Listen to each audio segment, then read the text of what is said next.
COVID, to us, it killed all the tourism. We went flat completely. We had to close, but we could end up with 1 month sitting. That's what cost us to close one season. And then the other season, we started few people.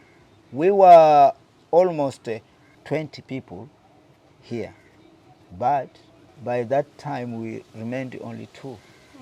Me as a dive master, my boss as the instructor, and Sammy as the captain. It's amazing that bluefin diving has survived, because where we come from in South Africa, many of the dive schools closed and they haven't reopened.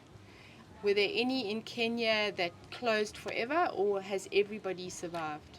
In Kenya, we had some diving schools which completely closed. They are not there. They are not surviving anymore due to the COVID.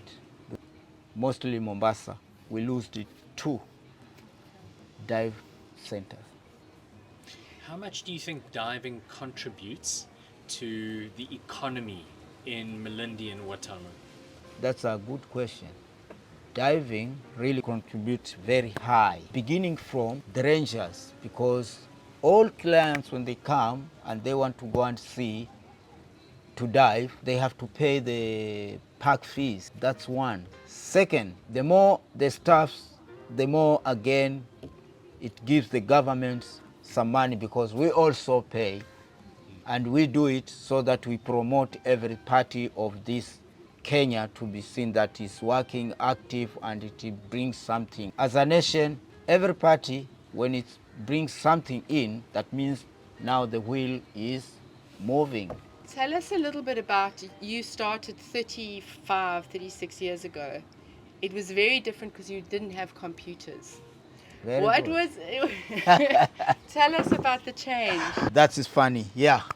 We started, when I started, in fact, when I talk of my time, we were just carried in the hands by the bosses or the instructors, because they knew what diving is and what the effects of diving. But for us, we knew nothing. We only knew how to go down, because that's how we were trained. So we were given some depth gauge. The time we had no computers. Depth gauge and a watch. Then the instructors could give you a law and time in, time out. Do not exceed the depth I give you. Though we didn't know what is the meaning of it, because we didn't know the effects of diving, we were just trained at the early time. If you know how to swim and you get well how to balance yourself underwater, then you are already a dive leader and you are given all the clients to go. But once you break the rule of the instructor, when you are told to go to 18 meters for 30 minutes, let's say that is for example, and then you happen to come to 19 meters, then you come up, you will get all the rashes. Another thing, we had no BCDs. We only used backpacks. So with the buoyants, what you have to do, we have the round buoyants which you attack, and then you dive in, come up. When you come up, you have to kick your legs a bit to support yourself not to go in. Nowadays, everything is becoming so simple. Yes.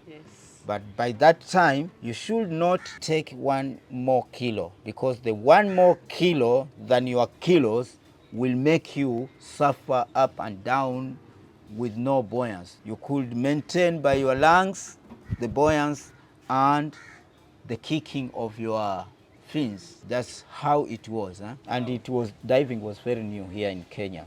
I was going to say, at that time, there weren't a lot of divers. They were. Really? They were. In fact, they were. It was booming. That's why the instructors from Europe, they could just get someone from the beach, ask him, can you swim? Yes. Then they take you straight to train you so that you can help. We had many divers. So we were really busy. And was that in 1988? when you 88, started? let's say 88 up to 1992, things were very good.